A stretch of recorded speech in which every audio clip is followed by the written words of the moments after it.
Olá, sejam todos muito bem-vindos e muito bem-vindas ao canal Sutra de Lótus.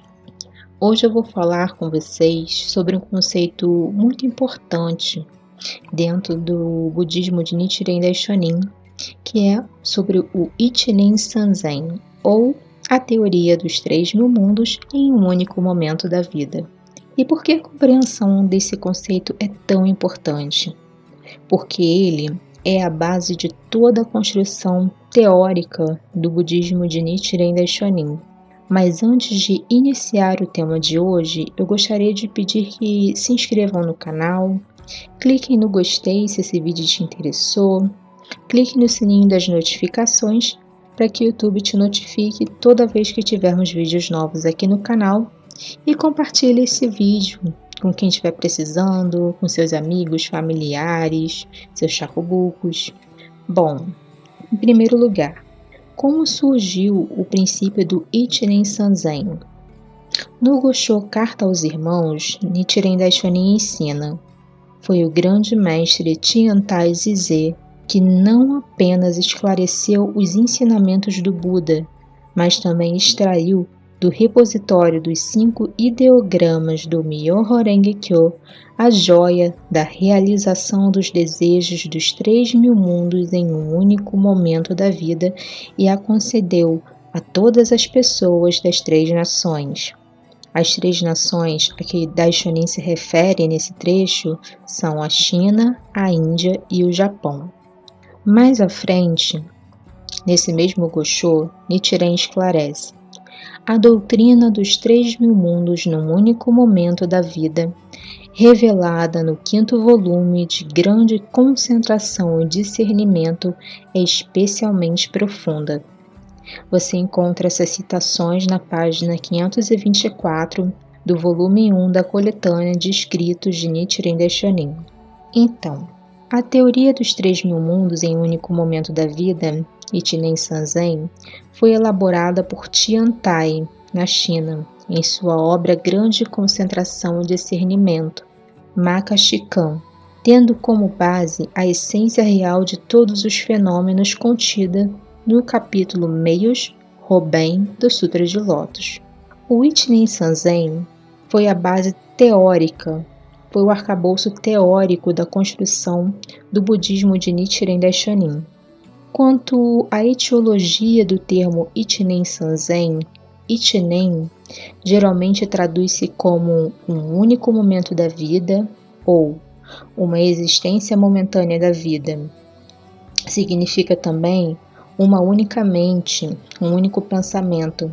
E Sanzen, ou literalmente 3.000, é um indicativo de 3.000 mundos ou 3.000 domínios. Então, segundo o princípio do Ichinen Sanzen, em cada momento a vida está dotada de 3.000 funções ou 3.000 possibilidades. Mas como foi feito o cálculo para se chegar nesse número 3.000? 3.000 mundos, 3.000 funções. O cálculo é feito da seguinte forma: você pega os 10 estados de vida, multiplica por 10 mundos. Por quê? Porque o conceito do Ichinen Sanzen abarca uma série de outras teorias que eu vou elucidar mais para frente, mas uma delas é a da possessão mútua dos 10 mundos. Ou seja, cada estado de vida contém os outros 10. Mas eu vou estar explicando isso mais à frente. Então, até aqui temos 10 estados de vida vezes os 10 mundos, que é igual a 100 mundos. Depois, você multiplica esses 100 mundos pelos 10 fatores da existência. Eu já tenho um vídeo aqui no canal falando sobre os 10 estados de vida e sobre os 10 fatores, e eu vou deixar eles linkados aqui no box de informações, ok? Então, até aqui já temos 1.000 funções.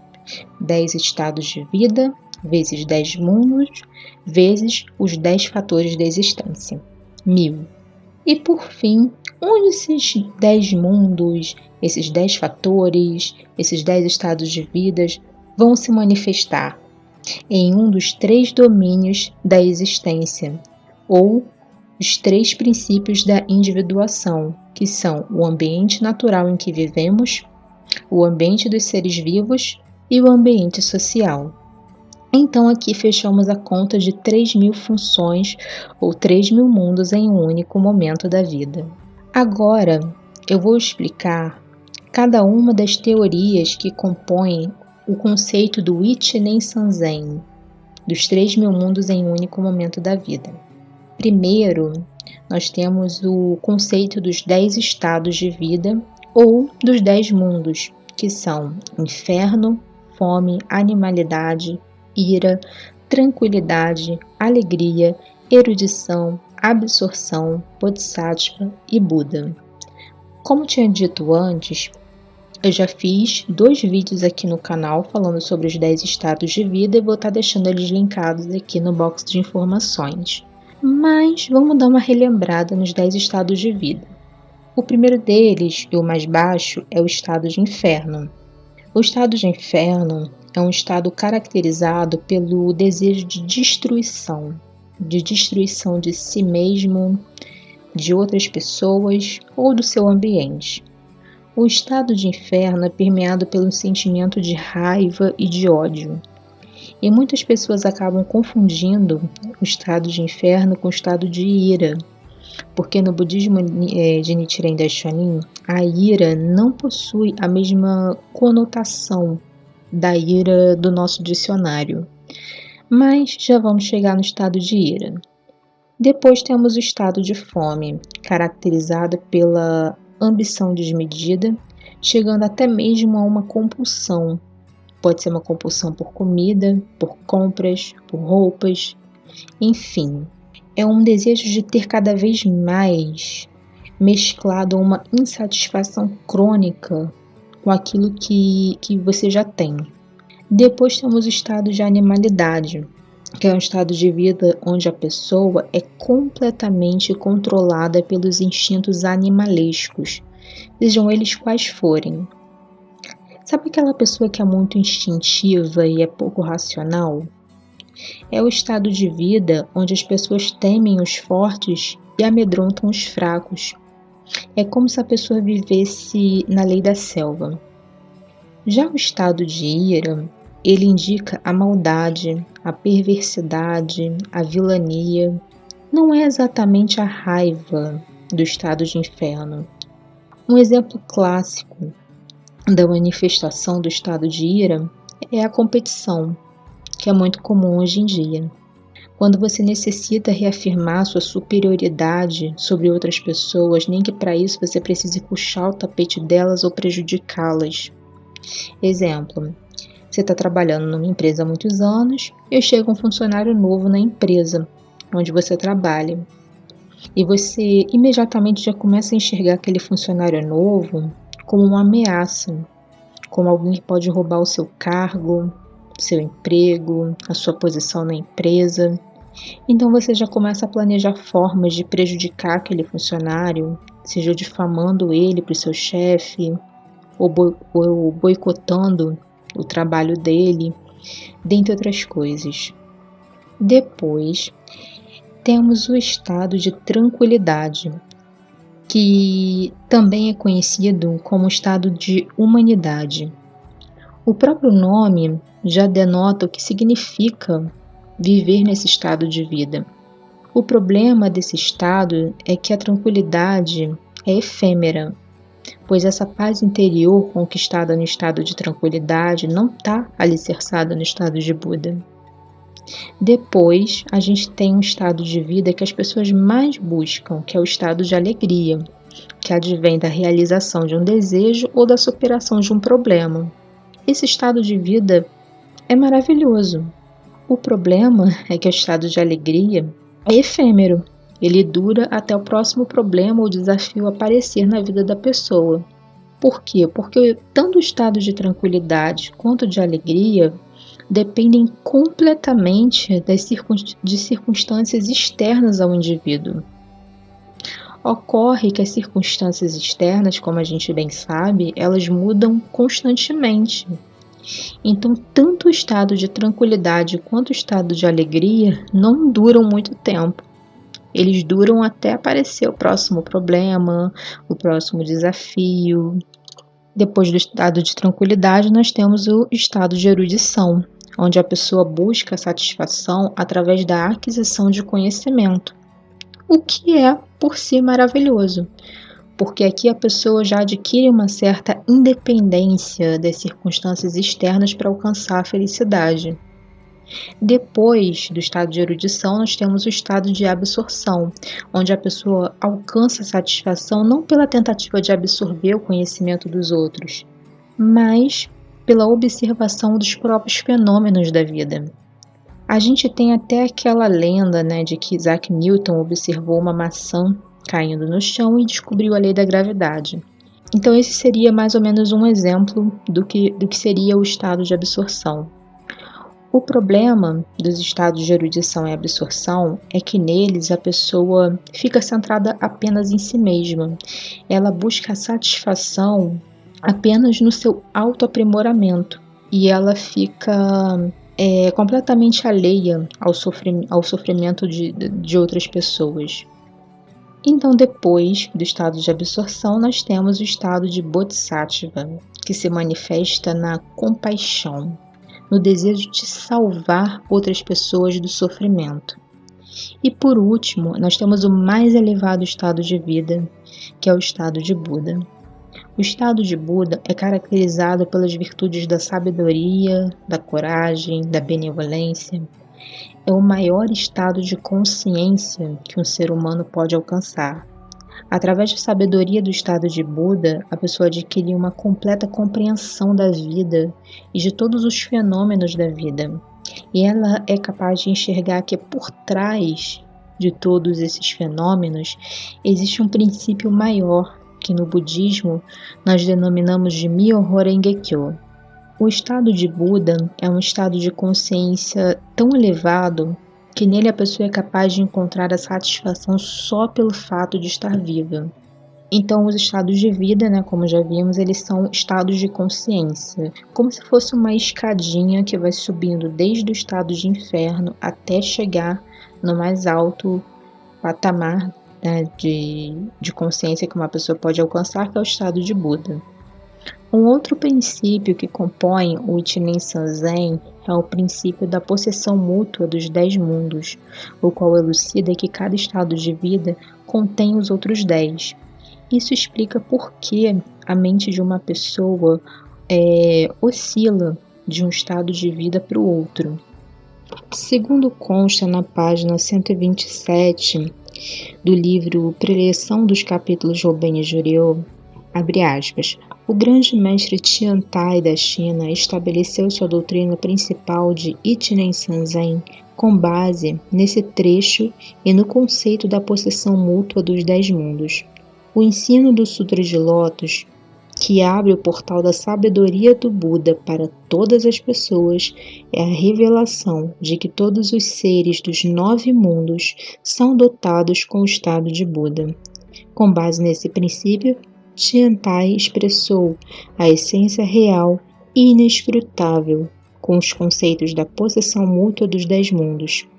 Cada um dos 10 mundos está dotado com todos os 10 mundos, e dos 100 mundos e 1000 fatores. Cada um dos 100 mundos é dotado com os 10 fatores.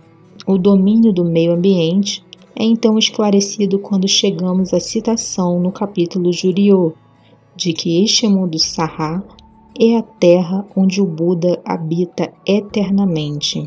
Com base nisso, Tiantai desenvolveu a doutrina do Ichinen Sanzen, explicando que os 1000 fatores contêm os 3 domínios, Sanseiken em japonês. Um exemplo da possessão mútua dos 10 mundos, que uma pessoa que nesse momento se encontra no estado de inferno, ao recitar o Nam-myoho Renge Kyo, alcança imediatamente o estado de Buda, porque dentro do estado de inferno, que é um estado caracterizado por um profundo sofrimento, também está contido o estado de Buda, que é o estado de máxima felicidade que um ser humano pode alcançar. Por isso eu falei no início do vídeo que o Ichinen Sanzen foi a base da construção teórica do budismo de Nichiren Daishonin, porque Nichiren compreendeu através desse princípio que não importando qual o estado de vida em que uma pessoa esteja experimentando nesse momento, ela pode alcançar imediatamente o estado de Buda através da recitação do Nam-myoho Renge-kyo. E isso, por sua vez, é a base da revolução humana, pois todo o processo de reforma interior que caracteriza a revolução humana necessita de uma mudança de perspectiva com relação à realidade. Um outro conceito que compõe o princípio do Ichinen Sanzen é o dos 10 fatores. Eu já tenho um vídeo aqui no canal sobre os 10 fatores e estarei deixando linkado aqui no box de informações. Mas relembrando, os 10 fatores da vida são Nyonze-so, aparência, Nyonze-sho, natureza, Nyonze-tai, entidade, Nyonze-riki, poder, Nyonze-sa, influência, Nyonze-in, causa interna, Nyonze-en, relação, Nyonze-ka, efeito latente, Nyonze-ho, efeito manifesto, Nyonze-honmaku-kyoto, consistência do início ao fim. Eu vou dar um exemplo prático do entrelaçamento dos 10 fatores com os 10 estados de vida. Por exemplo, uma pessoa no estado de inferno, ela possui uma aparência, um aspecto que revela o seu estado emocional. Essa pessoa também tem uma natureza, e de acordo com essa natureza, seja ela mansa, perversa, tranquila, agressiva, etc., ela manifestará o estado de inferno de uma determinada forma. Essa pessoa que possui uma aparência e uma natureza constitui uma entidade, e essa entidade possui um poder, o qual exercerá uma influência sobre a realidade. Como a pessoa do exemplo se encontra no estado de inferno, essa influência obviamente será negativa. Suponhamos que a pessoa do exemplo possua uma natureza agressiva e manifeste seu estado de inferno agredindo outras pessoas à sua volta. Essa postura agressiva vai gerar um efeito que poderá ficar na forma de latência, ou seja, invisível, até se manifestar sob a forma de problemas visíveis. No caso da pessoa do exemplo, que está no estado de inferno e possui uma natureza agressiva, ela pode gerar efeitos como a demissão de um emprego, o fim de um relacionamento. Ela pode responder a algum processo judicial por agressão, ou até mesmo acabar sendo presa, etc., que seriam os efeitos manifestos.